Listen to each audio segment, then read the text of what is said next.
ओम नमो भगवते वासुदेवाय। ओम नमो भगवते वासुदेवाय। ओम नमो भगवते वासुदेवाय। ओम अज्ञानतिमिरान्धस्य ज्ञानाञ्जनशलाकया चक्षुरुन्मीलितं येन तस्मै श्रीगुरुवे नमः। नमः ॐ विष्णुपादाय कृष्णपृष्ठाय भूतले श्रीमते भक्तिवेदान्त स्वामिनिति नामिने। नमस्ते सारस्वते देवे गौरवाणी प्रचारिणे निर्विशेषा शून्यवादी पाश्चात्यदेशतारिणे। जय श्री कृष्ण चैतन्य प्रभु नित्यानंद श्री अद्वैत गदाधर श्रीवास आदि गौर भक्तवृंद। हरे कृष्णा कृष्णा कृष्णा हरे हरे, हरे रामा राम राम हरे हरे। जगत गुरु श्री प्रभुपाद की इच्छा, भगवत वाणी भगवत गीता जी की इच्छा, गुरु महाराज की इच्छा।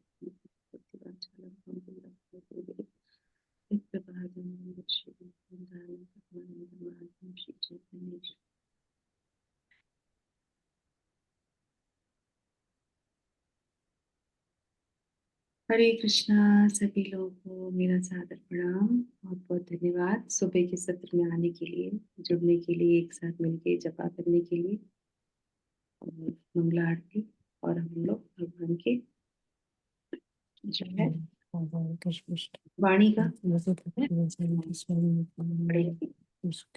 तो श्लोक अध्याय 17 श्लोक संख्या आज हम लोग पढ़ेंगे 7 हो गया हमारा, कल 8 9 10 3 हम लोग जो है श्लोका पढ़ेंगे। ठीक है, मैं अभी अपना जो है स्क्रीन शेयर करती हूँ आप लोगों के साथ और एक एक माता जी करके वॉलंटियर कीजिएगा। 3 श्लोका है, 3 माता जी वॉलंटियर कीजिएगा, है ना?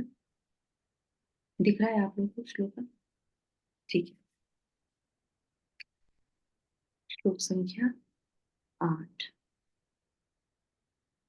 आयु सत्य बलारोग्य आयु सत्व बल आरोग्य सुख प्रीति विवर्धनः सुखा प्रीति विवर्धना रस्यः स्निग्धः स्थिरा हृदया रस्य स्त्रिक्तः स्थिरा हृता आहारा सात्विक प्रियः। आहारा सात्विका प्रिया। थैंक यू माता जी। नेक्स्ट 9वां श्लोका। कटु अम्ल लवण अति उष्ण कटु आम्ल लवण अति उष्ण तीक्ष्ण रुक्षः विदाहिनः तीक्ष्ण रुक्षा विदाहिनः आहार राजस्य आहारा राजस आहारा राजस्य इष्टः दुःखः शोक आमय प्रदः। दुःख इष्टा दुःख शोक आमया प्रदा। थैंक यू माता जी। 10th श्लोका। यातयामं गतरसं यातयामं गतरसं पूति पर्युषितं च यत् पूर्तिपर्युषितं च यत् उच्छिष्टमपि चामेध्यम् उच्छिष्टाम् अपि च अमेध्यं भोजनं तामस प्रियम्। भोजनं तामसं प्रियम्। श्री कृष्ण। थैंक यू माता जी। हरे कृष्णा। तो अभी एक एक माता जी वॉलंटियर कीजिएगा भावार्थ का। यस, पहले एक लाइन, पहले वाली लाइन दिख रहा है आप लोगों को? हाँ, पढ़िए। जो भोजन सात्विक व्यक्तियों को प्रिय होता है वह आयु बढ़ाने वाला, जीवन को शुद्ध करने वाला तथा बल, स्वास्थ्य, सुख तथा तृप्ति प्रदान करने वाला होता है। ऐसा भोजन रस में स्निग्ध, स्वास्थ्यप्रद तथा हृदय को भाने वाला होता है। नेक्स्ट। अत्यधिक अत्यधिक तिक्त, खट्टे, नमकीन गरम, चटपटे, शुष्क तथा जलन उत्पन्न करने वाले भोजन रजोगुणी व्यक्तियों को प्रिय होते हैं। ऐसे ऐसे भोजन दुख, शोक तथा रोग उत्पन्न करने वाले होते हैं।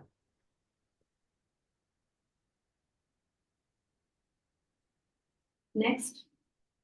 खाने से 3 घंटे पूर्व पकाया गया स्वादहीन, वियोजित एवं सड़ा, झूठा तथा अस्पृश्य वस्तुओं से युक्त भोजन उन लोगों को प्रिय होता है जो तामसी होते हैं। हरे कृष्ण। थैंक यू माता जी। हरे कृष्णा। तात्पर्य अभी हम इसका बाद में लेंगे, पहले हम इसकी जो है समझ लेते हैं, ठीक है। हरे कृष्णा। तो यहाँ पे जो है हम देखेंगे, एक चाहो तो आप इसमें एक इंडेक्स बना लो, ये क्योंकि हमारे लिए बहुत प्रैक्टिकल श्लोकास हैं।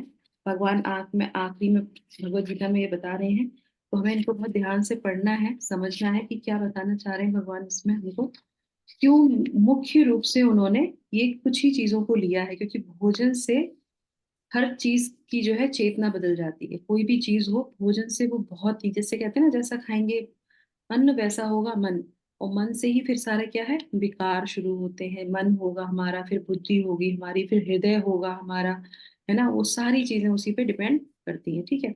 तो सबसे पहले हम देखेंगे ये जो पहला वाला श्लोक था हमारा, 8वां वाला श्लोक। 8वें वाले श्लोक में क्या बताया था? 8वें श्लोक में जो है सात्विक भोजन की विशेषता बताई गई है ना। तो देखेंगे आप लक्षण और गुण, ठीक है। तो आप लोग मुझे बताइएगा कौन से लक्षण है, कौन से गुण हैं, इस कौन से को गुण बोलेंगे, कौन से को लक्षण बोलेंगे, ठीक है।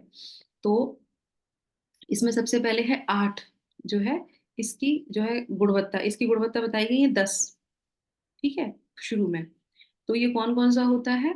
आयुर्वर्धक होता है, ये बुद्धिवर्धक होता है, बलवर्धक होता है, आरोग्यवर्धक होता है, सुखवर्धक होता है, और प्रीतिवर्धक होता है, और रसयुक्त होता है, स्निग्ध युक्त होता है, और स्थिर होता है, हृदयग्राही होता है।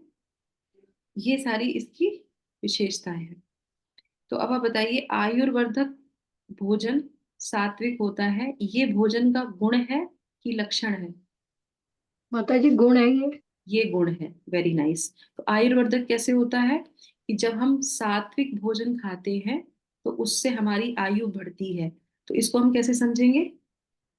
इसको हम कैसे समझेंगे, आप देखेंगे आयुर्वेद में एक चीज बताई जाती है कि जो भी आप खाते हैं, जो पच जाता है वो भोजन कहलाता है।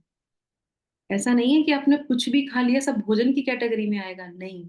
हर एक चीज भोजन की कैटेगरी में नहीं आती। जो हमारा शरीर अंदर, जो हमारी जठराग्नि है जिसको पचाती है, सिर्फ वो ही भोजन होता है।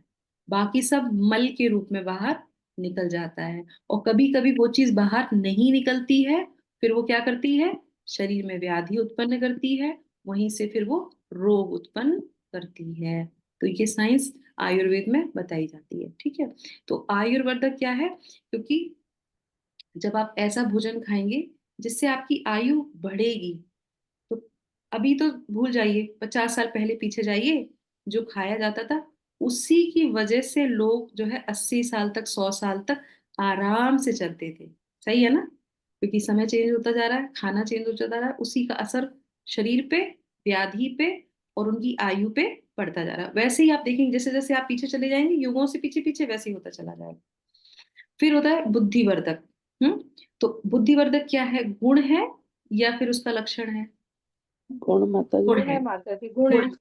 गुण है ना? यस माता जी। हाँ। तो गुण क्यों है ये कि आप देखेंगे कौन सा खाना खाने से हमारी बुद्धि तेज होती है। श्रील प्रभुपाद हमेशा श्रीमद् भागवतम में कई जगह कोट करते हैं कि अगर आप बच्चे को गाय का दूध देंगे तो उससे उसकी जो बुद्धि तंतु होते हैं वो डेवलप होते हैं। तो गाय का गाय से जो भी चीजें मिलती है, क्योंकि वो हमारी माँ है, तो उससे हम जो भी चीज खाते हैं वो हमारी बुद्धि को तेज करता है। और आध्यात्म में अगर किसी को आगे बढ़ना है तो वो जो होता है ना, गाय से जो बनी हुई, गाय के दूध से जो बनी हुई चीजें होती हैं उसी का उपयोग करते हैं, भैंस से नहीं। भैंस से क्या होता है? शरीर पुष्ट होता है पर दिमाग पुष्ट नहीं होता। इसलिए बुद्धिवर्धक क्यों बोला गया है? सात्विक मतलब गाय से जो माँ का दूध जो बच्चा पिएगा, जैसे बच्चा पैदा होता है तो माँ का दूध पीता है, उससे उसको ब्रेन तेज होता है, उसमें जो शुरू में जो डेवलपमेंट होना होता है वो तभी हो जाता है। इस तरीके से ये बोला जाता है ना। तो गाय का घी हो गया, दूध हो गया, जो भी गाय की चीजों से बनती है वो। फिर हो गया बलवर्धक। बलवर्धक में कौन सी चीजें आती, अनाज आता है ना। तो ऐसी चीजें जो आपको ताकत देती हैं, तो वो वाला यहाँ पे बोला जा रहा है। तो ये भी उसका एक गुण है, किसका, सात्विक भोजन का। ये सारी सात्विक चीजों की बता रही है। आरोग्यवर्धक होता है ना। आरोग्य मतलब हमको जो है रोग प्रतिरोधक चीजें, हम उससे लड़ने के लिए हमारे अंदर शक्ति होगी। जैसे हम फल खाएंगे, कुछ खाएंगे, तो उससे सारी चीजें हमारे अंदर, विटामिन डी और ये जो चीजें कमजोर हो जाती है, वो सारी चीजें। सुखवर्धक, सुखवर्धक क्या है, कौन बताएगा कि सात्विक भोजन से सुख क्या मिलता है, बताइए। सुख मैंने प्रसन्न माता जी शांत नहीं, रहता है मन मन, शांत। और शांत रहता है, शांत रहता है, और क्रोध से रहित होता है, क्रोध नहीं आता। क्रोध नहीं आता सात्विक भोजन में। Yes, yes. ये गुण, ये गुण इसलिए होता है क्योंकि जो उसके लक्षण होते हैं ना भोजन के, उसी की वजह से वो सुख प्रदान करता है। सात्विक भोजन, ये जो यहाँ पे गुण बताया है, ये गुण इसलिए इसके अंदर है क्योंकि इसके जो लक्षण है भोजन के, वो उसको उसकी वजह से उसमें सुख प्रदान मिलता है। जैसे कौन कौन से हैं ये जो भोजन होता है, अब लक्षण सुन लीजिए। इसमें लक्षण कौन कौन से बताए हैं, रस युक्त होता है। आप ट्रांसलेशन में आप देखेंगे सारी चीजें इसमें बताया गया है ना, जो है रस्या, रस से युक्त, युक्त है ना। और उसके बाद क्या है, स्निग्धा, चिकना, चिकना होता है ना, घी, दूध, दूध से बनी हुई चीजें, ये सारी क्या है, चिकनी है, चिकनाई है। तो अगर ऐसी चीजों को खाओगे तो क्या होगा, आपको सुख मिलेगा, आराम मिलेगा। शरीर को पचाने के लिए कुछ चीजें होती हैं जो अगर आप सही डाइट लेंगे तो वो आपके शरीर को स्वास्थ्य प्रदान करेगा और आपको सुख भी प्रदान करेगा। दूसरा क्या हो गया यहाँ पे, अब एक और यहाँ पे आ जाता है, हृदय, हृदय ग्राही भोजन कहा जाता है। हृदय ग्राही भोजन क्यों कहा जाता है, बताइए, अब आप कौन बताएगा। ये जो हृदय ग्राही भोजन क्या है, लक्षण है या गुण है, जी, लक्षण होंगे। लक्षण है, गुण है, नहीं माता जी गुण है, ये भी गुण है। गुण है। अब ये ओके। गुण किस लक्षण की वजह से आता है, ये समझने की बात है। ये गुण जो है इस भोजन का, सात्विक भोजन का, किस लक्षण की वजह से ये गुण आता है। सात्विक भोजन में क्या विशेषता होती है, मन को अच्छा लगता है, हाँ, आत्मा को को शुद्ध कर अच्छा देता है। क्यों लगता है, हृदय को अच्छा क्यों क्योंकि लगता वो भगवान को प्रिय होता है वो है, सात्विक भगवान भोजन को प्रिय होता है और हम भगवान को सात्विक भोजन ही चढ़ाते हैं। चढ़ाते हैं। राजसिक भगवान को नहीं पसंद, भगवान को तामसिक भोजन नहीं पसंद, भगवान को सात्विक भोजन पसंद है। और आप देखेंगे जो हमारा, चलो लास्ट में देखेंगे, एक भजन है ना जिस जो हमारा, हम लोग जो भगवान को ऑफर करते हैं, है ना, तो उसमें भी सारे जो महाप्रभु को भोजन ऑफर किए जाते थे वो सब जो है सात्विक होते थे। हम लोग जब सुबह मंगला आरती गाते उसमें कहते, चतुर्विधाशी भगवत प्रसादो स्वादन तृप्तान हरि भक्त संघा। वो तृप्त करते हैं भगवान को चार प्रकार के। तो उसमें क्या होता है, उसमें जूसी होता है, उसमें चाटने वाला होता है, उसमें चबाने वाला होता है, उसमें पीने वाला होता है। चार प्रकार के भोजन होते हैं। तो उनमें ये सारी चीजें होती हैं। जो रस से युक्त होगा वो क्या करेगा, वो आपके हृदय को जो है प्रिय होगा। क्यों, क्योंकि वो आपके शरीर के लिए सही होगा। और भगवान को आप जो ऑफर करते हैं, भगवान उससे तृप्त होते हैं, इसलिए वो हमारे भी हृदय को क्या करता है, प्रिय हो जाता है। शबरी ने भगवान को क्या खिलाया था, बेर खिलाए थे, जी। है ना। और वो किस कैसे खिलाए थे, प्रेम से खिलाए थे। तो जो भी चीज जब हम प्रेम से बनाते हैं सतोगुण में रह के और इसको, तो वो हमारे हृदय को क्या करता है, हृदय को पसंद आता है। और दूसरी चीज आप देखेंगे, जो सात्विक भोजन है, जो हमारी जिह्वा होती है ना, जिह्वा पे ये कुछ बने होते हैं जिससे बर्ड्स, जिसको बोलते हैं ना टेस्ट बर्ड्स। तो आप देखेंगे जब सात्विक खाना आप खाएंगे तो आपको लगेगा हो गया, आप पेट भर गया। पेट तो भरी, ज्यादा पेट तो किसी से भर लो, तो कहते हैं ना आत्म संतुष्ट हो गई, कहते हैं ना। आप देखेंगे तामसिक खाने को, राजसिक खाने को आप कितना भी खा लो, आपको ये नहीं लगेगा कि हमारी आत्म तृप्त हो गई। आत्म तृप्त आपकी सात्विक भोजन से ही होगी। और आपको अगर ये विश्वास नहीं होता है, आप एक्सपेरिमेंट कर लो, जब तक ये चैप्टर चल रहा है आप डेली एक्सपेरिमेंट कर लो। सुबह के समय भोजन बनाओ सात्विक, और रात के समय बनाओ तामसिक, और दोनों टाइम पे खाओ, और उसका रिजल्ट आपको अगले दिन पता चल जाएगा। करके देखिए, ये करके देखिए। और जो लोग हैं जो बोलते हैं हमें ये वाला खाना है, उनको भी करके दिखाइए कि ये खाने से क्या लगता है। कभी कभी आप देखेंगे मंदिर में हम लोग जाते हैं, सिर्फ सिंपल खिचड़ी मिलती है, सिर्फ खिचड़ी, प्लेन घी डाला हुआ। और आप देखेंगे वो खिचड़ी कहते आनंद आ गया, कुछ भी खा लो। पर ये जो खिचड़ी खाते हैं ना, उसका अपना ही एक अलग टेस्ट होता है। क्यों होता है? एकदम प्योर सात्विक खिचड़ी होती है, उसमें कुछ भी चीज ऐसी नहीं होती है जो आपके जो है रजोगुण को बढ़ाए या आपके पेट को तकलीफ दे। कुछ भी नहीं, इमीडिएटली आपको लगेगा संतुष्ट हो गए, क्योंकि वो हृदय को पसंद आ जाता है, क्योंकि हमारा शरीर इसी भोजन के लिए बना है। ठीक है ना? तो इस तरीके से ये हो जाता है। ठीक है, आप देखेंगे पहले के जमाने में कोई लोग, किचन नहीं होती थी किसी के यहाँ। किचन होती थी क्या पहले के टाइम पे? किचन होती थी किसके अरे किचन? बरामदे में बनाते थे, एक बड़ा सा बरामदा, उसमें लेके ठीक है, बनाते थे। और क्या मैं जो पॉइंट बोलना चाह रही हूँ, कोई बता सकता है कि क्या मैं बताना चाह रही हूँ? पहले किचन नहीं होती थी, रसोई होती थी माता जी। रसोई होती थी। पहले रसोई घर होता था, है ना? आप कहीं पहले के टाइम पे जाएंगे तो जो माँ बाप होते थे या पहले के जो दादी और जो बड़े बुजुर्ग होते थे, वो कभी नहीं बोलते थे किचन। किचन शब्द तो नया आया ना, वो तो क्या बोलते थे? रसोई घर है, और उस पाकशाला। घर को कोई अलाउ भी नहीं करते थे, जो हाँ, शुद्ध होकर ही जाते थे, वही कि वहां सबको अलाउ नहीं जाएंगे। होता था। और सबसे अच्छी जगह पे हमारा रसोई घर होता था, है ना? पाकशाला जिसको बोलते थे, पाकशाला जहाँ पे पकाया जाता है, रसोई जहाँ पे रस, जहाँ से रस आता है, हमारे शरीर को जहाँ से रस मिलता है, रसोई उसको बोलते हैं। किचन जहाँ से किचकिच किचकिच होती है, वो किचन। और अभी क्या हो रहा है, सबके यहाँ किचन है तो उनके खाने में किचकिच, मेंटली किचकिच, और शरीर में भी किचकिच, सब में किचकिच होती है। तो वो बहुत फर्क पड़ता है उसका। तो इस तरीके से ये हो जाता है ना। तो अब ये जो है हमने देख लिया इसके लक्षण, इसके गुण। अब परिणाम क्या होता है?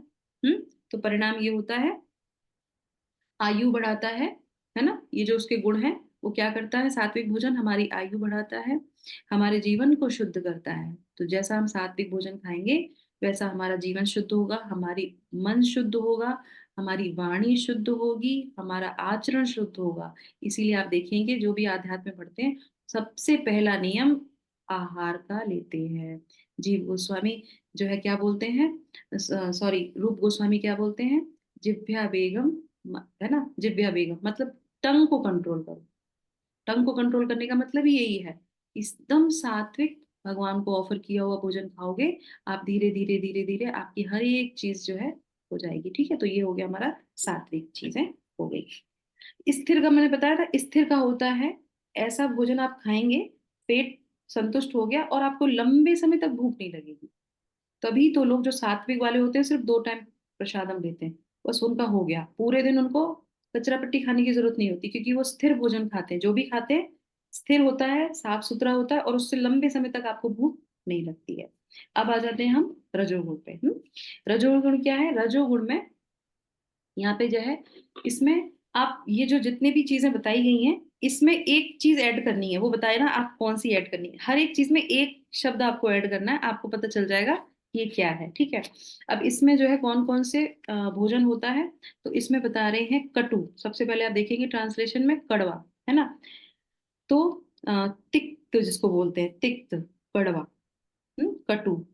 फिर क्या है? खट्टे, है ना? खट्टा। उसके बाद क्या है? नमकीन, गरम, चटपटे, शुष्क, जलन, जलन उत्पन्न करने वाला। ये सारे हो गए रजोगुणी भोजन, है ना? और ये रजोगुणी लोगों को बहुत पसंद होगा। तो इससे हम अपने आप को देख सकते हैं कि हाँ, क्या हमको ऐसा भोजन पसंद आता है? हमको जो है बहुत कड़वा हो। कड़वे से मतलब क्या हुआ? कड़वे से मतलब क्या? करेला, नीम?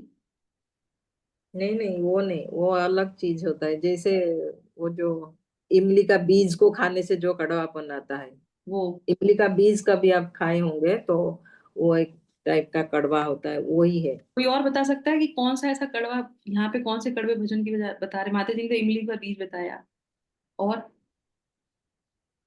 करेला, ये तो नहीं आता तब जो है रजोगुण भोजन में, ये तो सतोगुण भोजन में आता है यस। करेला, क्योंकि उसमें इतने सारे क्वालिटीज होते हैं। और माता जी, वो तो उसका अपना लक्षण ही है ना एक्चुअली।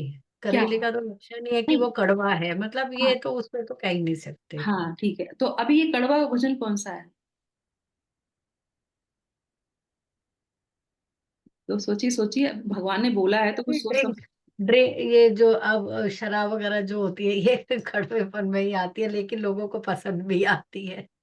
कैसे पता आपको क्या शराब कड़वी होती है? आपने पी है क्या? नहीं, लेकिन सुनी तो है माता जी, नहीं है। सुनी तो है लोगों कोई के और लिए बताइए, दिमाग लगाइए कि हम कौन सी ऐसी चीज है जो खाते हैं या खाई होगी। आई एम श्योर आप लोगों में से किसी ने जरूर खाया होगा ये जो कड़वा जहाँ पे बोल रहे हैं।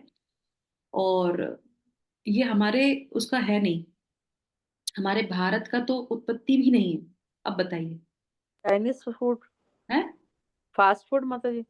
फास्ट फूड कहाँ कड़वा होता है? कड़वा ये भी होता है क्या, जो ऑलिव ऑलिव का फल भी बहुत कड़वा होता है बहुत वो। कड़वा। यस। यस। आप देखेंगे, कॉफी किसने किसने पी है कॉफी?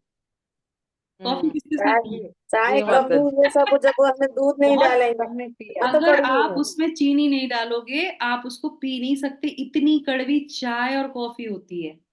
वो है। भाई चाय चाय बनाते बनाते थे ना पहले, तो उसमें चीनी मत डालो, फिर क्या होता था, एकदम कड़वा पत्ती।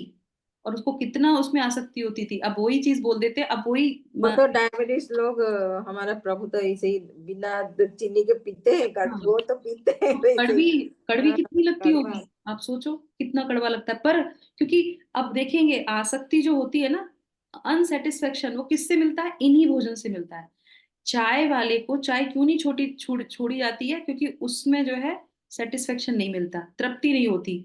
उसको लगेगा और पीनी है और पीनी है, और वो पीते ही जाएगा पीते ही जाएगा। छोड़ने के बाद बड़ी मुश्किल से धीरे धीरे एक बार छोड़ दी ना, उसके बाद कहीं जाके फिर वो खत्म होता है, क्योंकि उसको पीने से आसक्ति बढ़ रही है, वो कड़वा। तो आप देखेंगे। और दूसरा क्या है? चॉकलेट।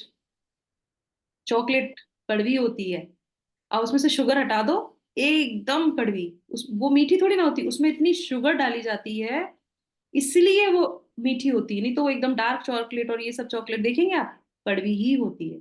तो ये है कड़वा खट्टा, बहुत जो है खट्टा। जो भी चीज खाते हैं, अब जैसे आंवला है वो तो अच्छा है ना?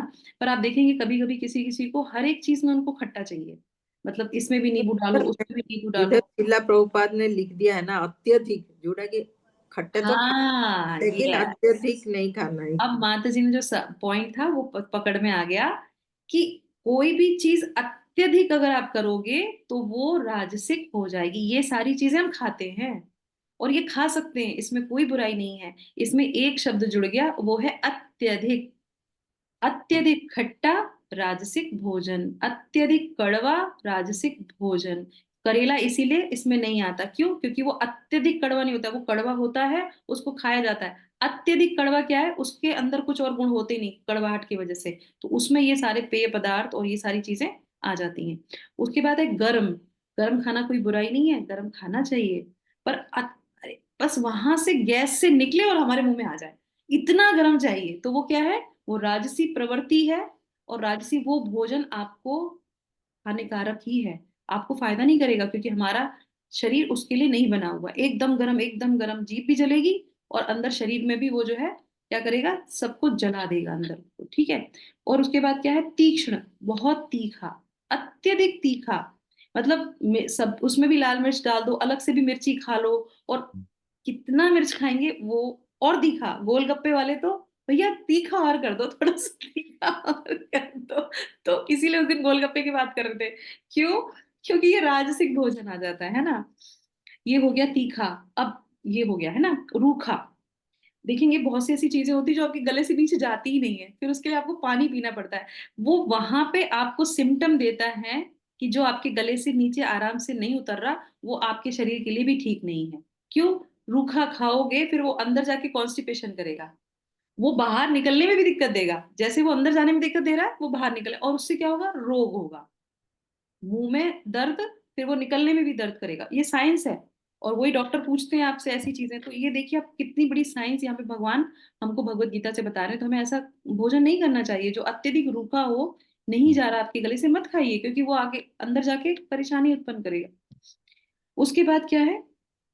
ये हो गए है ना। और दाह कारक, ये क्या है? रूखा के बाद दाह कारक। अब दाह कारक क्या है बताइए, कौन बता सकता है? वही है जो अत्यधिक मिर्च में जो जलन आता है वो। नहीं, नहीं ये है। है दाह कारक का मतलब होता है खमीर उठा हुआ। हाँ, खमीर उठ जाता है मतलब वो फर्मेंटेड हो जाता है। तो अब आजकल के लोग बोलते हैं कि फर्मेंटेड चीजें खानी चाहिए, चलो ठीक है, कभी कभी कोई दिक्कत नहीं है। पर ये जो है रजोगुण के ही भोजन में आता है ना। खमीर उठा हुआ चीजें। लेकिन माता जी वो तो बासी खाना होगा ना। हाँ, तभी तो खमीर वो उठेगा। खमीर खमीर उठेगा खमीर तो बासी हो गया। बासी हो जाता नहीं, ऐसा नहीं है, आजकल इंस्टेंट भी खमीर उठ जाता है। बासी में हम्म। भी उठता है। हम लोग जब जो सोडा मिलाते हैं ना किसी चीज में, उसमें हम्म। सोडा क्यों मिलाते हैं? वो खमीर के लिए। उसको फर्मेंटेड के लिए, उसको पकाने के लिए और उसको फुलाने के लिए। छोले हुए तो उसमें आपने सोडा डाल दिया तो वो फूल जाएगा। पर उसका तरीका क्या है कि वो आराम से भीगेगा, बनेगा, तब जाके वो सही तरीके से बनेगा। इंस्टेंट आप उसको पकाओगे और वो फूल जाएगा, या 2-3 बार कुकर में सीटी मार दी, बना दिया, खा लिया, वो राजसिक ही है। क्यों? क्योंकि आपके शरीर को वो उतना ही टाइम लगेगा भोजन को पचाने में। तो इस तरीके से आप देखेंगे ये जो लक्षण होते हैं ना, जैसे प्रोटीन हुआ, विटामिन हुआ, तो हमारे शरीर में कहते हैं जो हम भोजन खाते हैं वो शरीर के अंदर ही वो सारी न्यूट्रिशंस जो है बनाता है। भोजन रस निकालता है, उससे ही वो सारी चीजें मिलती हैं। हम लोग क्या कहते हैं, पहले से ही वो सारी रसों को मिला के बना लेते हैं और फिर खा लेते हैं। तो शरीर का तो आधा काम खत्म कर देते हैं कि शरीर को कुछ करने की जरूरत नहीं, शरीर को सिर्फ पचाना है। शरीर कहता है मुझे पचाना भी नहीं है अब, क्योंकि मेरा प्रोसेस तो तुमने बंद कर दिया पहले ही। सही है ना। जूस बनते हैं शरीर में, जब हम कुछ खाते हैं शरीर को विभक्त करता है, वो हर इंद्रियों में जाता है, उसके बाद फिर जूस निकलते हैं। जूस से वो जहां जिसको जो चीज भेजनी होती है वो भेजते हैं। पर आजकल का जो हमारा खाना है वो बिल्कुल डिफरेंट है, तो उस वजह से शरीर ऐसा प्रॉपर कार्य नहीं करता। तो ये हो गया हमारा खमीर उठने वाला, दाहक वाला, है ना। अब इसमें परिणाम क्या होता है इससे, है ना। तो ये लक्षण हम लोगों ने सुन लिए। और इसका जो है परिणाम क्या होता है, तकलीफ देता है। तुरंत आपको रिजल्ट मिलेगा। कड़वा खाएंगे तो तकलीफ महसूस होती है, कड़वा लग रहा है, अच्छा नहीं लग रहा है ना, सुख नहीं मिलता। सुख नहीं मिलता, तकलीफ होती है। और उसके बाद क्या है, रोग आता है। ये है राजसिक भोजन का लक्षण और उसका परिणाम। ठीक है। तकलीफ देता है, दुख दुख देता है, और उसके बाद फिर क्या है, और जो है खाने के बाद आपको रोग आता है, तो शोक भी होता है कहीं ना कहीं। इस तरीके से ये सारी चीजें इसमें आती हैं। ठीक है। अब आ जाते हैं हम अपना 10 वाले श्लोक पे। ये क्या है, ये तमोगुणी भोजन है। इसमें भी जो है कई सारी चीजें पता चलती हैं। कौन कौन सी हैं? तो इसमें आप देखेंगे, खाने से 3 घंटे पूर्व पकाया गया भोजन तमोगुणी कहलाता है। स्वादहीन होता है, वियोजित एवं सड़ा, जूठा तथा अस्पर्शस्य वस्तुओं से युक्त भोजन उन लोगों को प्रिय होता है जो तामसी होते हैं। तो ये हो गया तीसरी कैटेगरी, है ना। तो इसमें क्या है, ये है गतरस भोजन। गतरस भोजन का मतलब क्या होता है? गतरस भोजन होता है जिसमें कोई भी रस नहीं होता है। ये हो गया हमारा गतरस भोजन। ये आ जाता है तामसिक गुण में, उसमें कोई रस नहीं है, बस वो खा रहे हैं क्योंकि वो हमको खाना पसंद है, दैट्स ऑल। उसके बाद आप देखेंगे कौन कौन सी चीजें होती हैं जिसमें कोई रस नहीं होता है, और वो खराब भी नहीं होता है, पर वो कोई उसमें टेस्ट मतलब उसमें अपना उसका कुछ नहीं होता। कौन सी उसी चीज, पैक फूड जो खाते हैं ना आजकल, पैक फूड, वो देखेंगे उसमें एक्सपायरी वो डेट। मैदा से ब्रेड फ्रेड यस, यस, जो मैदा से बनी हुई चीजें, जो ब्रेड होता है, और आप देखेंगे बिस्किट होते पिज्जा हैं, पास्ता। कुकीज होते हैं, ये सारी चीजें जो है ये गतरस चीजों में ही आती हैं। ये खराब दिखेंगी नहीं क्योंकि एक्सपायरी डेट उसमें नहीं है, और उसमें लिखी भी होती है इतने बाद ये भी खराब हो जाएगा। वो पहले से ही उसमें कुछ नहीं है, इसीलिए वो खराब की कंडीशन में नहीं आता, वो ऐसे ही पड़ा रहेगा। डेड, वो डेड ही है, उसमें है कुछ भी नहीं। तो वो पैक फूड जितने भी होते हैं वो, और आजकल सारे बच्चे उसी पे ही जीवित हैं, उन्हीं पैक फूडों पे ही जीवित हैं। उसके बाद होती है पूती भोजन। क्या बोलते हैं इसको? पूती भोजन। पूती भोजन का मतलब क्या होता है? दुर्गंध वाला भोजन। उसमें से दुर्गंध आती है। अब यहाँ पे प्रेम माता जी ने जो ऑप्शन बताया था वो ऑप्शन इसमें आता है। कौन सा बताया था उन्होंने? शराब। शराब में से दूर से स्मेल आती है। कोई भी चीज जब सड़ती है ना, उसमें से दुर्गंध आती है, पर उसको ऐसे बना लेते हैं कि वो पिया ही जाएगा। तो आप वो सोचिए, वो पहले से ही डेड है, उसमें कोई रस नहीं है, उसमें बदबू आ रही है, पर उसको पिया ही जाएगा। तो आप सोचिए बुद्धि के तंतु कितने खत्म हो जाते हैं, जिसकी वजह से ये समझ में नहीं आता कि हम क्या खा रहे हैं। और बिल्कुल हानिकारक है, 101% वो हानिकारक है। जाएगा तो आपकी किडनियों को खराब करेगा ही करेगा, पर वो पीना है। क्यों? क्योंकि वो आसक्ति जिह्वा पे आ गई है। अब वो उसको छुड़ाने से बहुत मुश्किल हो जाएगा, तो इस तरीके से वो नहीं छोड़ पाते, है ना। मद कर देता है ना, मद दिमाग को पागल कर देता है। तो ये हो गया। ठीक है, अब आ जाते हैं। हाँ, पुर्योक्षित भोजन। पर्युषित भोजन, पर्युषित भोजन का मतलब क्या हुआ? पर्युषित भोजन का मतलब क्या है?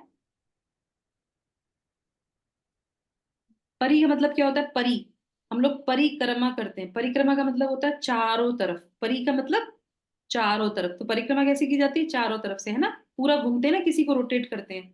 ऐसा कौन सा भोजन होता है जो चारों तरफ से ऊषणित होता है? पर माइक्रोवेव। माइक्रोवेव। हाँ, माइक्रोवेव में घुमा घुमा के उसको गर्म करते हैं, वो क्या हो गया? और एयर एयर पर्युषित। फ्रायर भी वैसे ही घूमता है, एयर हाँ, फ्रायर में। और कौन सा? एयर फ्रायर जो एयर आजकल मिलता फ्रायर है। एयर हो गया। Fry, air fry. Air fryer हो गया, माइक्रोवेव हो गया। और आप देखेंगे सड़कों पे जब जाएंगे, दुकानें जहाँ पे नॉनवेज होता है, वहां पे क्या रोस्टेड चीजें मिलती हैं, जो रोस्ट करते हैं ना, रोस्ट। रोस्ट में अब चाहे वो वेज हो या नॉन वेज हो, चारों तरफ से उसको रोस्ट करेंगे। वो ठीक नहीं है। वो चारों तरफ से उसको मार दिया और उसके बाद उसे खा लिया, चाहे वो वेज हो चाहे वो नॉन वेज हो। कहते हैं ना, हमको रोस्टेड खाना खाना है। तो रोस्टेड खाना जो है तामसी लोगों का खाना होता है। तो वो हमारे जो है सात्विक भोजन में नहीं आता। रोस्टेड चीजें जो भी जो लोग खाते हैं वो। तो ये हो गया हमारा रोस्टेड। माता जी, तो बैंगन भरता तामसिक होगा? हाँ, बैंगन का बैगन भरता भरता तामसिक जो ही होता है। तामसिक सात्विक, होगा। हाँ तामसिक ही जो होता है। बैगन का भरता तामसिक ही होता है, क्योंकि उसके बाद बैगन, वो मसाले मिलाए जाते हैं। आपने देखा होगा ना, बैगन के भरते में कितना मसाला और वो सब चीजें मिला के बनाई जाती हैं। पहले के लोग आलू जो होते थे उसको भूनते थे, है ना, और वो खा लेते थे, क्योंकि वो सिंपल फूड है। क्योंकि वो जमीन से निकला, उसमें जमीन में उसको रख दिया, उसको भून लिया। तो आप देखेंगे कोई भी चीज जो जमीन से निकलती है, अगर उसको जमीन में आप कर देंगे, वो आपको नुकसान नहीं करेगी। जो जहां से निकला है ना, उसमें उसको गोली, जो पेड़ से निकला है उसको आप जमीन में डाल के, मतलब ऐसी कोई चीज प्रोसेस में करेंगे तो वो ठीक नहीं है।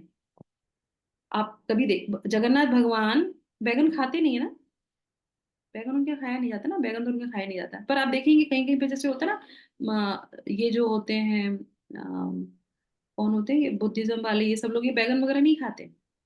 बैगन जो है सात्विक भोजन में नहीं आता है, इसलिए कहते हैं बैगन नहीं खाया जाता। पर ठीक है, जो लोग खाते हैं, पर उसको नॉर्मल तरीके से अगर बना के खा सकते हैं तो। माता जी, उसका तो एक ये भी है ना कि बैंगन में कीड़े के चांसेस ज्यादा Yes, रहते हैं। उसमें कीड़े कीड़े के चांसेस बहुत होते हैं। वो भून लिया, वो मर गया, उसने अपना सब छोड़ दिया उसके अंदर, और उसके बाद उसको अब साफ करके खा रहे हो माता जी, तो। एक कहावत है, यदि आपके मरने से 20 आपके वो बीज 21 डेज तक आपके शरीर में रहता है, तो यमराज जब देखता है कि आपका शरीर में वो है, एक कहावत है ऐसे, तो हाँ, इसीलिए यस उसको माता जी, ये माता जी पॉइंट जो बताया वो हम लोग इसीलिए बोलते हैं कि जो तामसिक भोजन जो हम लोग खाते हैं, जिसमें लहसुन प्याज भी आ जाता है ना, उसमें गुण भी है। ऐसा नहीं है उसमें गुण नहीं है, क्योंकि वो भाई अमृत उससे निकला था, राक्षस के मुंह में चला गया, तो इसलिए वो तामसिक हो गया।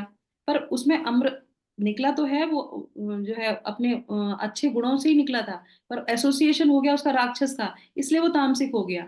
सही है ना, इसलिए नहीं खाते। और एक बार आप उसका एसोसिएशन कर लो, वही माता जी ने जैसे बताया कि 41 दिनों तक आपके शरीर में तमोगुण बना रहेगा, इतना प्रभाव होता है उसका। और उसी पीरियड में अगर आपने प्राण त्याग दिए, तो आप तमोगुण वाली कैटेगरी में चले गए। पूरे पूरे जीवन खाया सतोगुण, सतोगुण में खाया, और एक बार खा लिया लहसुन प्याज, हो गया हमारा काम, है ना। तो इसलिए जो है, जो आध्यात्मिक में आगे बढ़ना चाहते हैं वो नहीं खाते। ठीक है, ये हो गया, परियुषित हो गया, है ना। तो जो जितने भी बारबेक्यू है, वहां जाने की कोई जरूरत नहीं है, छोड़ दो वहां जाना। क्योंकि वो रोस्टेड खाना खाने की जरूरत नहीं है। उच्चिष्ट भोजन, उच्चिष्ट भोजन क्या बोला जा रहा है? जूठा भोजन। इसीलिए बोला जाता है कि जूठा भोजन नहीं खाना चाहिए, किसी की प्लेट में से नहीं खाना चाहिए। और माताएं, हम लोग क्या करते हैं, बच्चे ने छोड़ दिया, हम वही खा लेते हैं कि चलो खाना बर्बाद नहीं जाएगा, तो हम खा लेते हैं, तो वो बात अलग है। पर वैसे भी किसी का जूठा ऐसे नहीं खाना चाहिए। अब एक यहाँ पे प्रश्न आता है कि माताएं कहते पहले की किताबें, पति खाना खाते थे, उसके बाद फिर वो उसी प्लेट में खाना खाती थी, करेक्ट है ना। तो पति वो कौन होते थे जिनकी प्लेट में से खाया जाता था? पति वो होते थे जो धर्म के अनुसार चलते थे। इसीलिए बोला जाता है, अगर धार्मिक पत्नी नहीं है और पति धार्मिक है, वो भगवान की सेवा करता है, उस पत्नी को किसी की पूजा करने की जरूरत नहीं, वो सिर्फ अपने पति की पूजा कर ले, वो 100% भगवान के धाम जाएगी, क्योंकि वो अपना धर्म निभा रही है। तो धर्म के अनुसार पति धार्मिक होता था, इसीलिए धर्म पत्नी धर्म पति बोला जाता था। तो पति धार्मिक चीजों में रहता है और वो सारी चीजें करता है, उसका उच्चिष्ट में फिर वो खाती है। पति खा रहा है नॉनवेज और माता नहीं खा रही है, उन्हें कहा हम इन्हीं के जो है जूठन खाएंगे तो क्या होगा, नुकसान हो गया कि नहीं हो गया। तो ये हमको अपनी बुद्धि का इस्तेमाल करना चाहिए कि अब स्थिति अलग है, जो धार्मिक है उसका उच्चिष्ट खाना चाहिए। इसीलिए हम लोग अपने गुरु का, जो वैष्णव है उनका उच्चिष्ट लेते हैं। क्यों? क्योंकि उससे उनके चीजों से, जैसे हमारे जो है रामानुजाचार्य, रामानुजाचार्य जब गए ना, जो उन्होंने उच्चिष्ट खा के, उनके भक्त ने उच्चिष्ट खा के नदी में फेंक दिया, तालाब में फेंक दिया, और वो मछली ने खाया तो वो चतुर्भुज रूप में जो है भगवान के धाम चली गई। इतनी शक्ति होती है भक्तों के उच्चिष्ट में, भक्तों के जल में, उनके पादों की जो है रज में। तो वो हमको लेना चाहिए, ना कि जो लोग गलत चीजें खा रहे हैं हमें उनका उच्चिष्ट खाना चाहिए कि नहीं ये हमारा नियम है। नहीं, वो नियम नहीं है, धार्मिक चीज नहीं है, तो हमें वो जूठा खाना नहीं खाना चाहिए, नहीं तो उससे हमारी बुद्धि खराब होगी, है ना। अब आ जाता है यहाँ पे अमेध्य। अमेध्य जो है भोजन, ये तामसिक में ही आता है ना। तो ये कौन सा है? ये है अपवित्र भोजन, तो जूठा भोजन हो गया। उसके बाद एक कैटेगरी और आती है, वो आती है अपवित्र भोजन की। वो कौन सा होता है बताइए? अब ये आपके लिए एक्सरसाइज है कि अपवित्र भोजन कौन सा हुआ। बिना नहा के जैसे जो बना। हाँ हाँ, एक एक करके बताइए। यस, लिखते भी जाइए आप लोग। जो भगवान को ऑफर नहीं हुआ है वो अपवित्र। यस, जो भगवान को ऑफर नहीं होता वो अपवित्र कहलाता है। भगवान कहते हैं कि तुम अगर मुझे वो ऑफर करके नहीं खाओगे तो तुम क्या खाओगे? पाप खाओगे, क्योंकि हर एक चीज में जीवन है। हम पत्तियां सब्जियां जो खाते हैं उसमें भी जीवन, तभी तो वो ग्रो करता है। अगर आप उसको भगवान को ऑफर नहीं करोगे तो खा, तो वो कहेंगे कि हम उसको भी तो मार के खाते हैं। इसीलिए भगवान ने ये उपाय बताया है कि मुझे ऑफर कर दो तो तुमको पाप नहीं लगेगा। अगर हम उसको भगवान को ऑफर नहीं करते, खुद खा लेते, तो क्या करेंगे? पाप हमको तब भी लगता है। तो इसीलिए अपवित्र भोजन है वो, जो भगवान को नहीं लगाया जाता। दूसरा अपवित्र का एक तो ये हो गया, दूसरा गुस्से में बनाया हुआ, गुस्से से बनाया हुआ। क्रोध से बनाया हुआ अपवित्र हो गया। अक्रोध। ठीक है, ठीक है। When और you not had a bath and you're cooking. Yes, yes, हम लोग बहुत से लोग ऐसे लोग करते हैं ना, सुबह सुबह जल्दी जल्दी बच्चों का लंच बनाना है और बिना नहाए धोए जो खाना बनता है वो अपवित्र भोजन होता है। वो किसी के भी स्वास्थ्य को फायदा नहीं पहुंचाएगा। और वो जो भोजन खा रहे होंगे पूरा घर वैसा ही। अब आप देखेंगे जिसके घर में बाइयां आती हैं काम करने के लिए, तुमने देखा है कि उसने नहाया है कि नहीं नहाया? हमको क्या पता, वो तो कुछ भी बोलेगी और वो कैसे भी करके बनाएगी। इसीलिए घर की रसोई कभी भी जो है ऐसे व्यक्ति से नहीं बनवानी चाहिए जो पूजा का पाठ करने वाली अगर होगी, सब कुछ जान वो होगी, तो फिर वो आपको नहा धो के बनाएगी। इसीलिए पहले के समय में भी लोग होते थे खाना बनाने वाले, पर वो सिर्फ ब्राह्मण होते थे। ब्राह्मण लोग कोई और कार्य नहीं करते थे। अगर उन्हें पैसे की तकलीफ है तो वो क्या काम करते थे? खाना बनाने का काम। गांव में आज भी ये प्रथा है कि ब्राह्मणी आती है और आपके घर में अगर कोई परेशानी तो ब्राह्मणी ही आके आपके घर का भोजन बनाएगी। निम्न लोअर के, क्योंकि लोअर वाले लोग रूल्स फॉलो नहीं करते, तो इसीलिए आप देखेंगे ये सारी चीजें बताई जाती। तो अपवित्र होके ये हो गया। दूसरा और कुछ दिमाग लगाइए।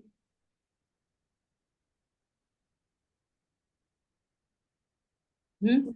We say also in during menses the 3 days one. हाँ, वो अपवित्र में ही आ गया। यस, वो अपवित्र में आ गया, करेक्ट। इसीलिए वो उस समय भी भोजन का निषेध माना गया। पर फिर भी ऑल्टर में नहीं, तो अब कोई ऑप्शन नहीं है तो वो बनाते हैं और भगवान को ऑफर कर देते हैं, तो भगवान उसको पवित्र कर देते हैं। पर वो ऑल्टर में ऑफर नहीं किया जाता।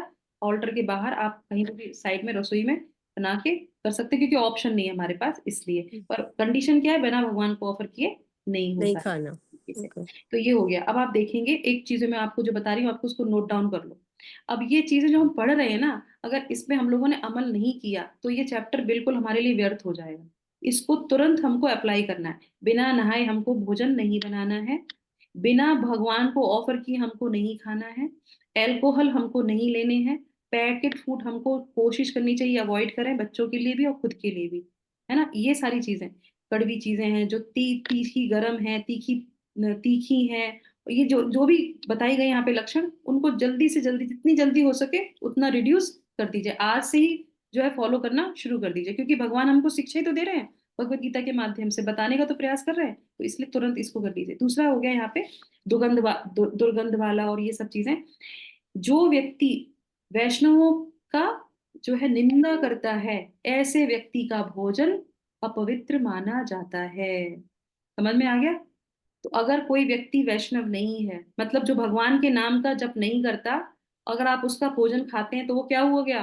अपवित्र भोजन हो गया। और हमको 50% ऐसे ही लोगों से डील करना पड़ता है कि नहीं पड़ता है? क्योंकि अब पूरा परिवार तो नहीं है वैष्णव, तो क्या करेंगे? तो वहां पे फिर वही नियम लागू होता है कि बिना लहसुन प्याज वाला भोजन बनवाइए या खुद बनाइए, भगवान को भोग लगाइए, और फिर क्या कीजिए, उन लोग को भी खिलाइए, खुद भी खाइए। ना कि उन लोगों के द्वारा जो बनाया गया उसको आपने भी खा लिया, अपने आप को भी दूषित कर दिया। तो वहां पे आपको सेक्रीफाइस करना पड़ेगा, और करना ही चाहिए, क्योंकि हमको आगे बढ़ना है, हम बढ़ रहे हैं, तो हमको ये सारी चीजें करनी पड़ेंगी। तो ऐसे लोगों का भोजन अगर आप खाएंगे, अपवित्र माना जाता है। ठीक है। जिस घर में किसी की मृत्यु हो जाती है, उस घर का भोजन अपवित्र होता है, इसीलिए वहां पे 12 दिन 15 दिन कुकिंग नहीं होती है। क्यों? घर अपवित्र है। आपने देखा होगा, ये रूल्स होते थे, ये रूल फॉलो करने चाहिए, तो वहां पे भी भोजन नहीं करना चाहिए। दूसरा हो गया, जो चांडाल प्रवृत्ति के लोग हैं, जिनके यहाँ मांस खाया जाता है, जो मांस खाते हैं, जिनके यहाँ मांस पकता है, वो चांडाल प्रवृत्ति में कैटेगरी में आ जाते हैं, तो उनके घर का भोजन नहीं करना चाहिए। ऐसा नियम शास्त्रों में बताया गया है। जितनी जल्दी हो, सुबह से शीघ्रम शीघ्रम शीघ्रम, जल्दी से इन सब चीजों को कोशिश करिए हटाने की। दूसरा, जो व्यक्ति बहुत पाप करता है, उसके घर में वैसा पैसा आएगा और उस घर में पैसे ही पैसे से भोजन बनेगा, तो उस घर का हमको भोजन नहीं करना चाहिए। आपको पता चल गया कि इनका 2 नंबर का काम होता है, जैसे भी करके इनका गलत तरीके से पैसा आता है, आप उनके यहाँ भोजन मत करिए, नहीं करना चाहिए। ठीक है। और हो गया है ना। और उसके बाद क्या है? उसके बाद हो गया ये वैश्या। जो वैश्या होती हैं, जो गलत चीजें करती हैं, और वो अगर आपको कभी ऑफर करे या कुछ ऐसी चीजें होती, तो हमको भोजन नहीं करना है। इसीलिए आप देखेंगे, जब हम लोग कहीं तीर्थ यात्रा में कहीं जाते हैं ना, लोग बहुत भंडारे करते हैं।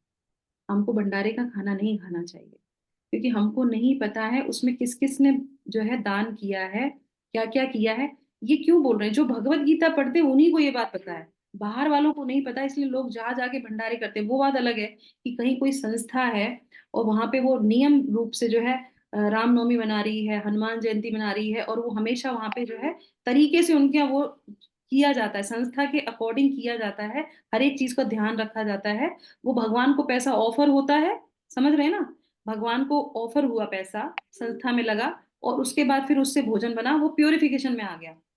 पर जो सड़कों पे जाके कोई भी अपने यहाँ से बनवा बनवा के और कहते हैं अब पूर्णिमा का भोजन है, ये बट रहा है, वो बट रहा है, हमको नहीं खाना चाहिए, क्योंकि हमको नहीं पता कि वो ऑफर हुआ भी है कि नहीं हुआ है। भंडारे के नाम से बन गया और लोगों में बंट गया। लोग ऐसे ही करते हैं, बनाते हैं और बांटते हैं। भगवान तो बीच में से कॉन्सेप्ट में भी नहीं होते हैं, भगवान के नाम पे वो बांटते हैं। काम तो वो अच्छा ही कर रहे होते हैं, पर उसका रिजल्ट अच्छा नहीं होता है। इसीलिए आप देखेंगे भंडारे वाले खाना खा के किसी की बुद्धि शुद्ध नहीं होती है। बुद्धि शुद्ध शुद्ध उन्हीं की होती है जो भगवान को ऑफर होता है भोजन। तो भोजन के भी बहुत सारे साइड इफेक्ट होते हैं, तो इसलिए ऐसी चीजें हमें नहीं करनी चाहिए। पता नहीं किसने उसमें पार्टिसिपेट किया है। ठीक है, इस तरीके से। और और एक और है बहुत इंपॉर्टेंट, तो हमने, हाँ, और जो है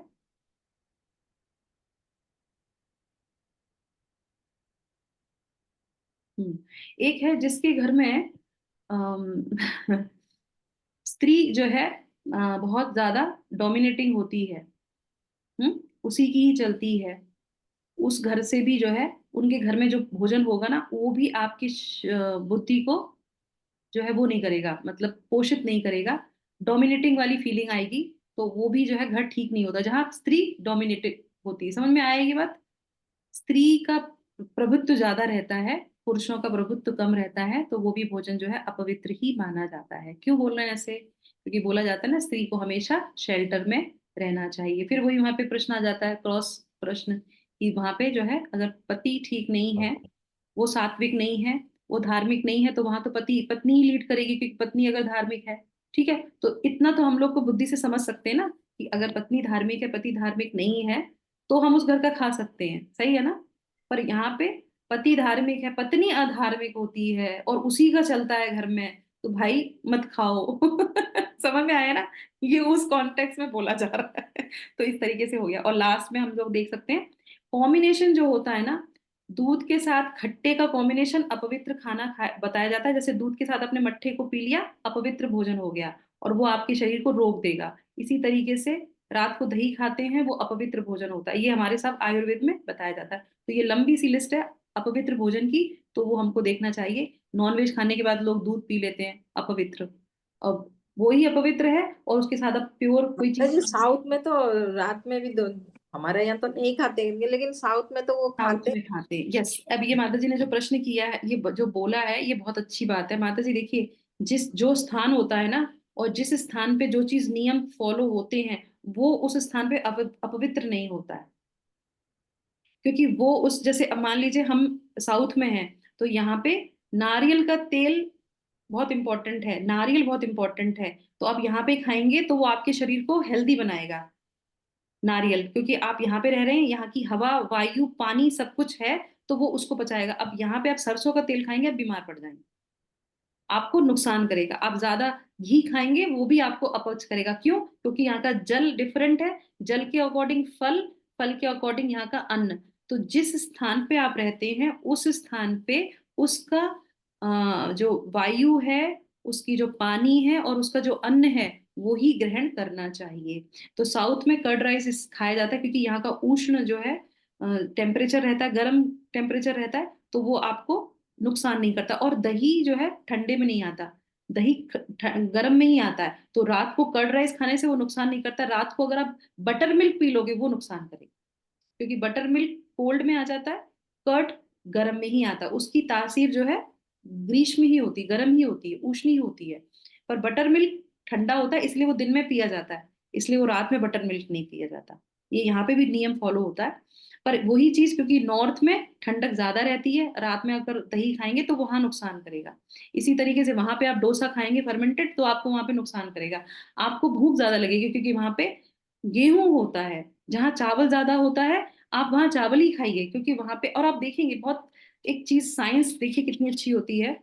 जैसे आप जहाँ बॉर्न हुए हो, जहाँ आपका घर है, मायका होता है ना, मायका है, या जहाँ पे आपकी जन्म भूमि है, आप कहते हैं शास्त्रों में कि हमको अपनी जन्म भूमि पे साल में एक बार जरूर जाना चाहिए।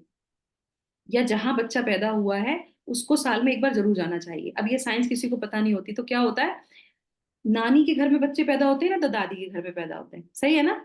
तो साल में एक बार नानी के घर जरूर जाना चाहिए बच्चों को लेकर, क्योंकि अगर बच्चे वहां पैदा हुए हों, और नहीं भी होंगे तो आप पैदा हुए ना वहां पे, तो इसलिए आप जाते हैं। और देखेंगे वहां पे क्या होता है, जब आप रहेंगे, आप अपने मायके में या ऐसी जगह जहाँ पे आप पैदा हुए हैं, आप वहां ऑटोमेटिकली, चाहे आप फिल्टर पानी मत पीजिए, चाहे आप कुछ मत खाइए, आप वहां के अन्न से और पानी से अपने आप को, वही जो हमने पढ़ा था, संतुष्टि महसूस करते हैं। आपके हृदय को बहुत अच्छा लगता है। क्यों? कहते भैया हमने अपने घर का, हमारे यहाँ का जो जो कुछ भोजन होता होगा, वो खा के हमारी आत्मा तृप्त क्यों हो जाती है? आत्मा तृप्त क्योंकि आपका जन्म उसी मिट्टी में, उसी पंचभूत से हुआ है। उस मिट्टी का जो माँ ने खाया था, उसी से ही तो सब डेवलप हुआ, सारी चीजें। तो वो सब हमारे शरीर को प्रभावित करता है। तो इसीलिए कहते हैं जब आप घर जाते हैं, वो जाते हैं, तो वहां पे आपको एक अलग ही ऊर्जा मिलती है। वो ऊर्जा किस लिए होती है? क्योंकि अन्न की भी होती है, जल की भी होती है, क्योंकि हम वहां के बने हुए हैं। इसलिए शास्त्रों में बताया जाता है कि ऐसे जाना चाहिए। तो उन्होंने एक नियम बना दिया कि छुट्टियां हो गई, चलो नानी के यहाँ चले जाते हैं। इसीलिए बच्चे पहले हॉस्पिटल में नहीं होते थे। हॉस्पिटल क्या है नानी के घर, दादी के घर होते थे, और उसका बहुत प्रभाव होता था। इसलिए जाना चाहिए, क्योंकि हमारे शास्त्र में बोला जाता है। और इससे क्या होता है, जो ग्रह होते हैं ना, वो ग्रह भी बहुत मजबूत होते हैं। जो बच्चा नानी के घर, दादी के घर जाता है, रहता है, उसके ग्रह भी बहुत मजबूत हो जाते हैं। क्योंकि वो सारे ग्रह किससे जो है कनेक्टेड होते हैं, रिश्तों से कनेक्टेड होते हैं, जहां से वो बच्चा उत्पन्न हुआ। तो इसीलिए जन्म जहां हुआ है, तो वहां की भूमि हमको सही कर देती है। तो ये बहुत अच्छी साइंस है, बहुत कुछ है हमारे जीवन में हमें सीखने के लिए। तो ये हो गया। आज हमारा समय ज्यादा हो गया मुझे लग रहा है। ओ कृष्णा, 7 होने जा रहे हैं। ठीक है, तो जल्दी से हम जो है तात्पर्य को पढ़ लेते हैं। अगर किसी को जल्दी है तो आप लोग जा सकते हैं, नहीं तो हम लोग तात्पर्य को पढ़ेंगे शिला प्रभुपाद के, और एक वचन के साथ सत्र को यहाँ विराम करेंगे। यस माता जी, तात्पर्य पढ़ लेते हैं शिला प्रभुपाद के द्वारा। पढ़िए एक एक जगत एंटर करके। हाँ पढ़िए। जगत गुरु शिला प्रभुपाद की जय। आप,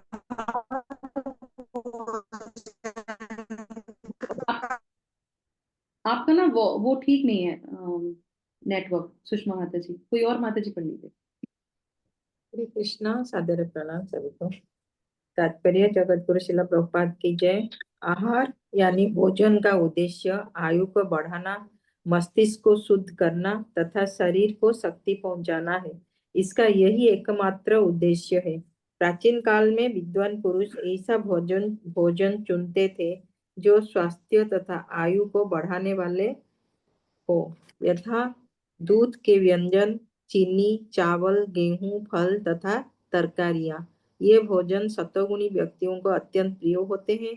अन्य कुछ पदार्थ जैसे भुना मक्का तथा गुड़ स्वयं रुचिकर ना होते हुए भी दूध या अन्य पदार्थों के साथ मिलने पर स्वादिष्ट हो जाते हैं, तब वे सात्विक हो जाते हैं। ये सारे भोजन स्वभाव से ही शुद्ध है।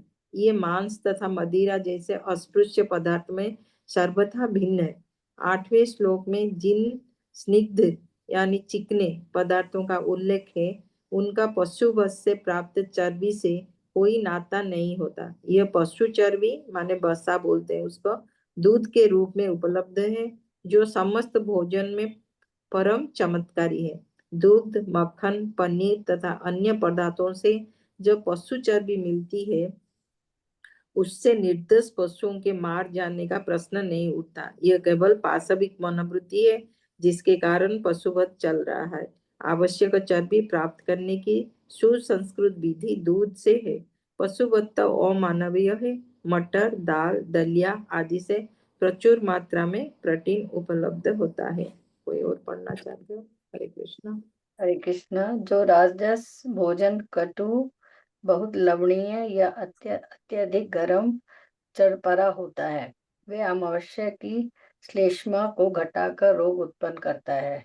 तामसी भोजन अनिवार्यतः बासी होता है।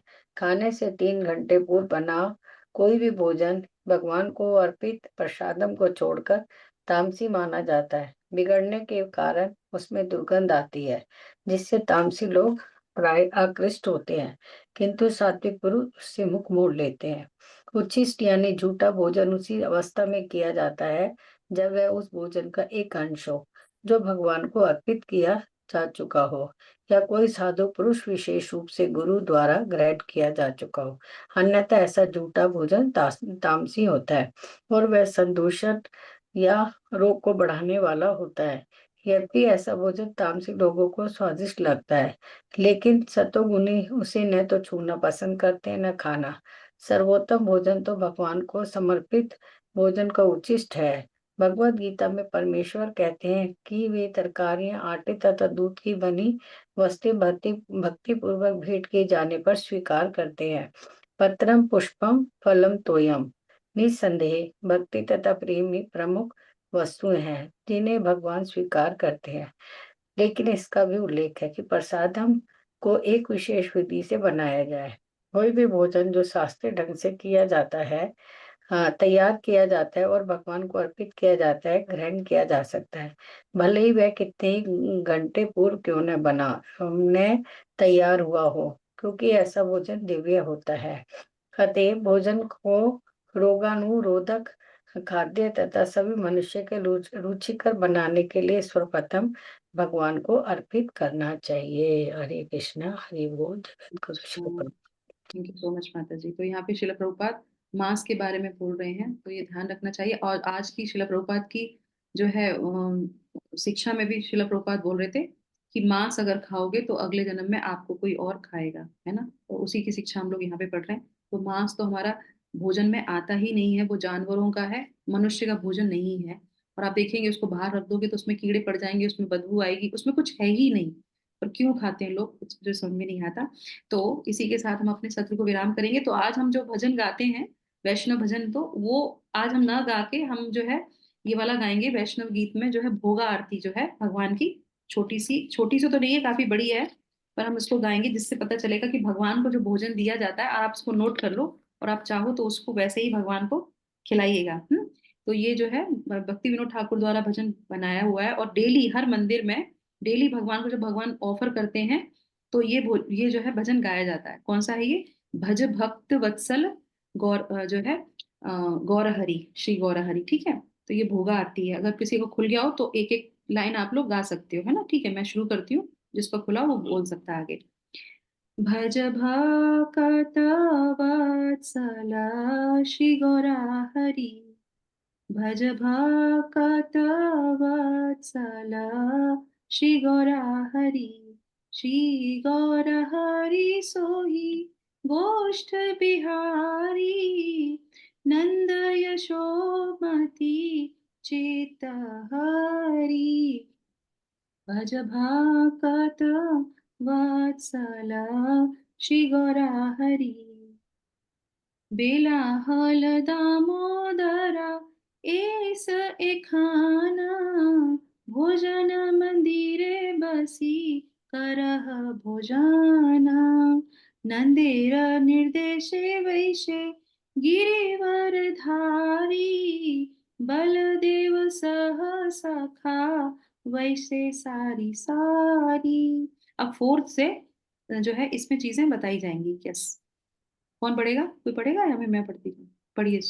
लीला कालो दामोदर हो गया ये? ऐसे एखन, हाँ, भोग मंदिरे फोर्थ बसी फोर्थ वाला माता जी, ये नहीं, फोर्थ करे जा। भोजन। फोर्थ, सुप्ता शुक्ता शाकाहारी। शाखी दी भाजी, नालित कृष्ण मांड, डाली डालन दूध, तुम्बी दधी चोखंड।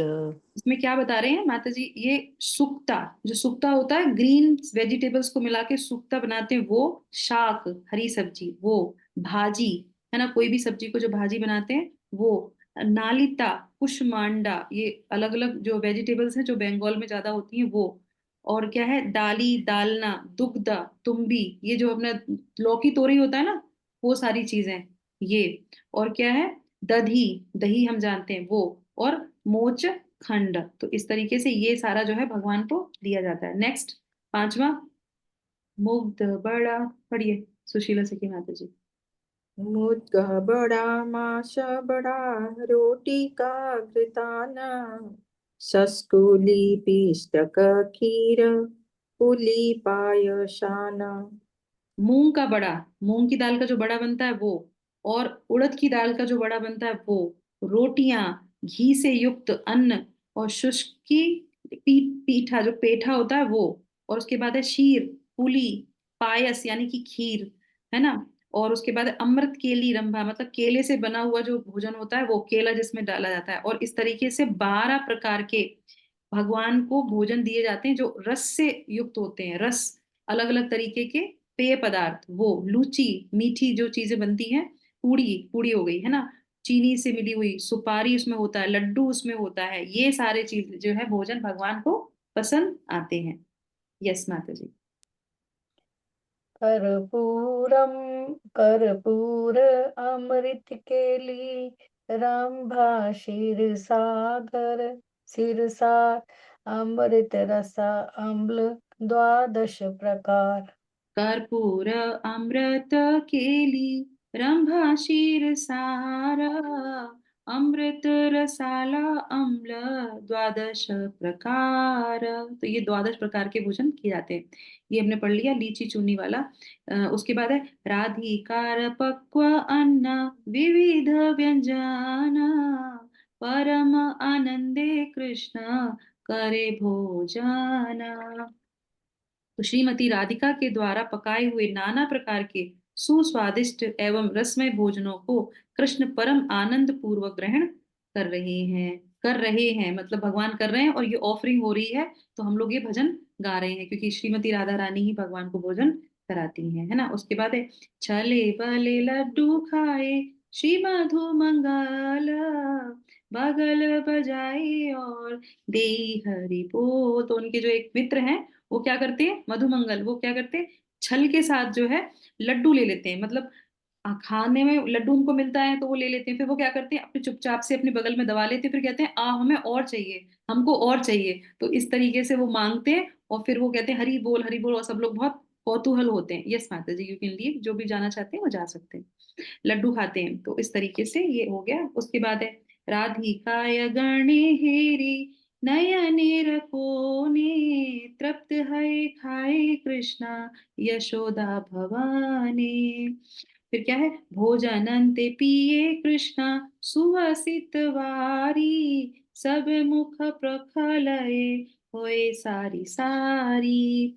तो श्रीमती राधिका तथा उनकी सखियां छिपकर तिरछे नयनों से ये सब भोजन लीला का दर्शन कर रही हैं। इस प्रकार श्री कृष्ण यशोदा के भवन में उन समस्त व्यंजनों को खाकर तृप्त हो गए हैं। भोजन के अंत में कृष्ण ने सुशीतल एवं सुगंधित जलपान किया। तो भगवान कौन सा जल लेते हैं, जो इसमें सुगंध हो, खुशबू हो, वैसा वो जो है हम लोग डेली जो है नरसिंह भगवान के लिए क्या बनाते हैं, पाए वो बनाते हैं पानकम।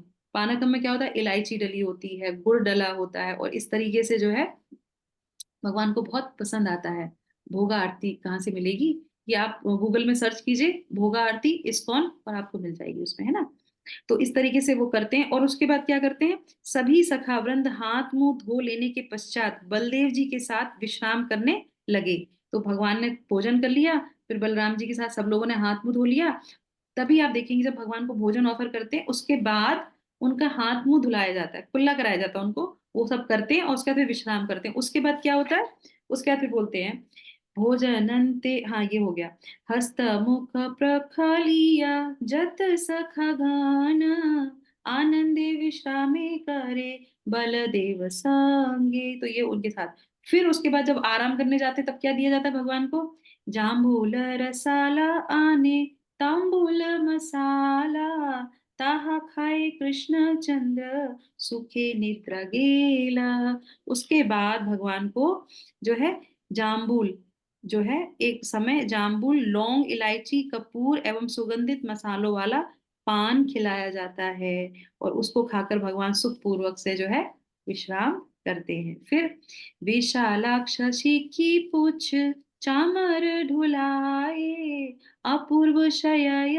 कृष्णा सुखे निद्रा जाए। फिर क्या होता है, विशाखा, जो ललिता विशाखा है, तो विशाखा जी जो मयूर पंख से जो है उन और चामर जो है दोनों लोग डुलाते हैं, और उसके बाद भगवान जो है आराम से विश्राम करते हैं, मतलब सोते हैं। तत्पश्चात यशोदा माता की आज्ञा से घनिष्ठा कृष्ण की एक सखी के द्वारा लाए हुए श्री कृष्ण प्रसाद को श्रीमती राधिका, अब ये क्या हो गया, उच्चिष्ट। तो भगवान का उच्चिष्ट फिर बाद में राधिका जी खाती हैं और सखियों को, और कौन, यशोदा मैया ही उनको खिलाती हैं। यशोमती आज्ञा पे ये घनिष्ठ अनीत श्री कृष्ण प्रसादे राधा भुंजे हय प्रीता ललितादि सखी गण अवशेष पाए मने मने सुखे राधा कृष्ण गुण गाए। अब ये कह रहे हैं, ये अवशेष पाती हैं सारी सखियां और राधा रानी, ये सब लोग जो है उनका अवशेष पाती हैं, और उसके बाद अत्यंत आनंद पूर्वक होके जो है भगवान का गुणगान करने लगती हैं। और ऐसी ही गुणगान को जो है भक्ति विनोद ठाकुर जो है भोगा आरती में गा रहे हैं, क्योंकि वो उसको महसूस कर रहे हैं। तो लास्ट की लाइन में क्या है, भक्ति विनोद ठाकुर कहते हैं, हरि लीला एकमात्र जहर प्रमोद भोगा आरती गाए ठाकुर भक्ति विनोदा भज भक्त वत्सल श्री गौरा हरि। अब ये जो भोजन है जब हम लोग खाएंगे तो इसी से तो हमारे हृदय को शांति मिलेगी, नहीं मिलेगी बताइए। यही भोजन हम लोग गाते हैं, सॉरी यही भोगा आरती गाते हैं जब भगवान को भोग लगाते हैं। तो डेली में तो लोग इतना नहीं कर पाते, पर मंदिरों में यही प्रथा होती है, क्योंकि भगवान को इतना व्यंजन बनाया जाता है, तभी तो भोगा खाएंगे आराम से, वो आराम से। अब हम लोग बनाते हैं एक आइटम और भगवान को देते हैं, अब उसमें क्या भोगा आरती, भगवान तो कहेंगे बस रूखा सूखा खिला रहे हो तुम मुझे। तो भगवान को जब त्योहार हो कुछ हो तो हमें भगवान को विशेष व्यंजन खिलाने चाहिए और अच्छे से भोगा आरती गानी चाहिए। भगवान बहुत प्रसन्न होते हैं, और उसका उच्चिष्ट हमको लेना चाहिए और सबको बांटना चाहिए। तो इस तरीके से हमारी जो है आध्यात्म में, हमारे सनातन धर्म में ये विधि बताई गई है, ना कि ये जो हम लोगों ने अभी पढ़ा कि तामसिक भोजन राजसिक भोजन करना चाहिए। और कल से हम लोग पढ़ेंगे यज्ञ, कौन कौन से यज्ञ होते हैं। तो आज हमारा भोजन वाला यहाँ पे हो गया पूर्ण। अब हम लोग कल से यज्ञों के बारे में पढ़ेंगे, ठीक है। तो आप लोग का दिन शुभ हो, मंगलमय हो, इसी कामना के साथ जगत गुरु शिला प्रभुपाद की जय, भगवत वाणी भगवत गीता जी की जय। 3 बार हरे कृष्णा महामंत्र। सबको धन्यवाद देते हुए सबके लिए उत्तम स्वास्थ्य और उत्तम आध्यात्मिक उन्नति मांगते हुए भगवान से 3 बार हरे कृष्णा महामंत्र। हरे कृष्णा हरे कृष्णा कृष्णा कृष्णा हरे हरे, हरे रामा राम राम हरे हरे, हरे कृष्णा कृष्णा कृष्णा हरे हरे, हरे रामा राम राम हरे हरे, हरे कृष्णा कृष्णा कृष्णा हरे हरे, हरे Rama Ram Ram Hare Hare. Thank you so much माता जी। इतने सारे लोग अभी तक बने रहे, इतना समय होने के बाद भी बहुत बहुत धन्यवाद आप लोगों का। हरे कृष्णा। थैंक यू माता जी, हरे कृष्णा, दंडवत हरे प्रणाम। Krishna. Thank you so much माता जी। दंडवत प्रणाम सभी को।